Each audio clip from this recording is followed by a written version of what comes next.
Hello, नमस्कार मित्रांनो. या व्हिडिओमध्ये आपण AM, PM आणि 24 तासांचे घड्याळ बघणार आहोत. तर समजा तुमच्या मित्राने तुम्हाला असा एक मेसेज पाठवला आणि त्याच्यात लिहिलं आहे की मी 8 वाजता पोचणार आहे, कृपया मला न्यायला ये. तर तुम्ही गोंधळात नक्कीच पडाल ना की 8 वाजता म्हणजे सकाळचे 8 की रात्रीचे 8.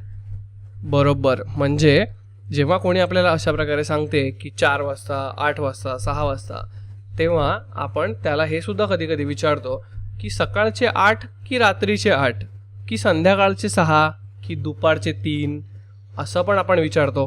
म्हणून आपल्याला नीट वेळ समजणं हे खूप गरजेचं आहे आणि त्यासाठीच ही गोंधळात टाकण्याची जी पद्धत आहे त्याच्यामुळे 12 तासांचे घड्याळ आणि 24 तासांचे घड्याळ अशा 2 प्रकारच्या घड्याळांची निर्मिती झालेली आहे किंवा अशा 2 प्रकारचे घड्याळ असतात. तर आपल्याला हे दोन्ही घड्याळ समजून घेणं खूप गरजेचं आहे. तर चला सगळ्यात पहिले आपण 12 तासांच्या घड्याळामध्ये काय असतं ते बघूया. तर 12 तासाच्या घड्याळांमध्ये 1 ते 12 हे अंक वापरले जातात आणि आपण जेव्हा समोरच्याला सांगतो की 4 AM किंवा 4 PM तेव्हा त्याचा अर्थ काय असतो हे आपण नीट समजून घेऊया. तर या AM आणि PMचा अर्थ काय, तर दुपारच्या 12च्या आधीच्या वेळेला AM म्हणतात. म्हणजेच AM म्हणजे काय, तर अँटेमेरिडियम किंवा AM, आणि दुपारी 12 नंतरच्या वेळेला PM असं म्हणतात. PM म्हणजे काय, तर त्याचा फुल फॉर्म आहे पोस्ट मेरिडियम.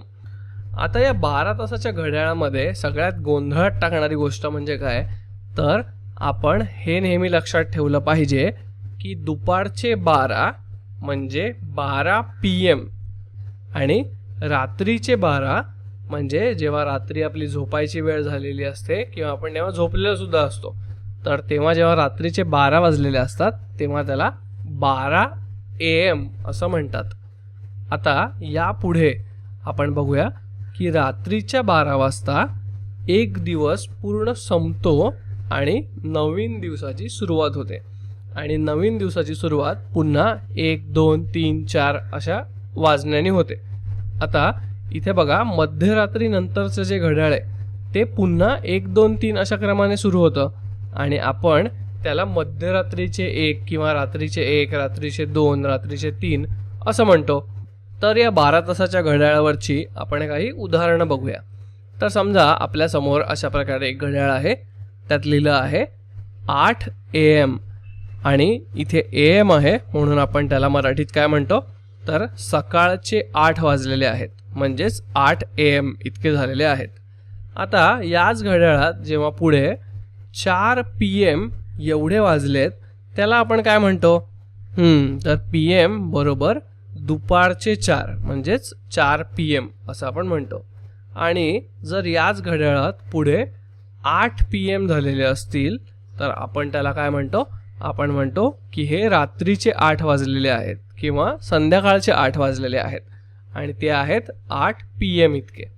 तर जेव्हा आपण अशा प्रकारे घड्याळ बघतो तेव्हा आपल्याला वेळ तर समजून येते, पण आपल्याला AM किंवा PM हे सुद्धा नीटपणे समजून घ्यावं लागतं आणि अशा प्रकारच्या वेळी आपण थोडेसे गोंधळात पडण्याची शक्यता आहे. जसं आपण पहिले तो मेसेज बघितला तसं आपण गोंधळात पडू शकतो. तर यासाठीच हा गोंधळ टाळण्यासाठी आपण 24 तासाचं घड्याळ वापरतो. तर हे 24 तासाचं घड्याळ म्हणजे काय, तर या घड्याळामध्ये पूर्ण दिवस दाखवण्यासाठी 12 अधिक 12 म्हणजे 12 दुणे 24, तर 0 ते 24 हे अंक दाखवले जातात किंवा हे अंक वापरले जातात. हे पहिले आपण समजून घेतलं पाहिजे. आणि याच्यामध्ये इथे बघा AM किंवा PM लिहिलेलंच नाही आहे, म्हणजे AM किंवा PM हे अंक वापरले जात नाहीत आणि आपण 12 नंतर 13, 14, 15, 16 अशा प्रकारे 24 पर्यंत मोजत जातो. आता बघा, तर हे घड्याळ कुठे कुठे वापरलं जातं, हे घड्याळ रेल्वेच्या ठिकाणी किंवा विमानतळाच्या ठिकाणी, रुग्णालयामध्ये किंवा लष्करी ठिकाणी वापरलं जातं. आणि आपण सुद्धा हे 24 तासाचे घड्याळ सहज समजून घेऊ शकतो. म्हणजे आपल्याला 12 तासाच्या घड्याळाची सवय तर आहेच, तर याला 24 तासाच्या घड्याळामध्ये कशा प्रकारे रूपांतरित करायचं हे सुद्धा आपण सहज समजून घेऊ शकतो. तर चला सगळ्यात पहिले आपण पहिली पायरी बघूया. तर आपल्याला पहिले समजून घ्यायचं आहे की दिलेली वेळ ही AM आहे की PM आहे. आणि AM म्हणजे काय, तर दुपारी 12च्या आधीची वेळ, आणि PM म्हणजे काय, तर दुपारी 12च्या नंतरची वेळ. आता ही वेळ AM असल्यास तास तोच राहतो, म्हणजे 12पर्यंतचे घड्याळ हे 0 ते 12 तेच वेळ दाखवते.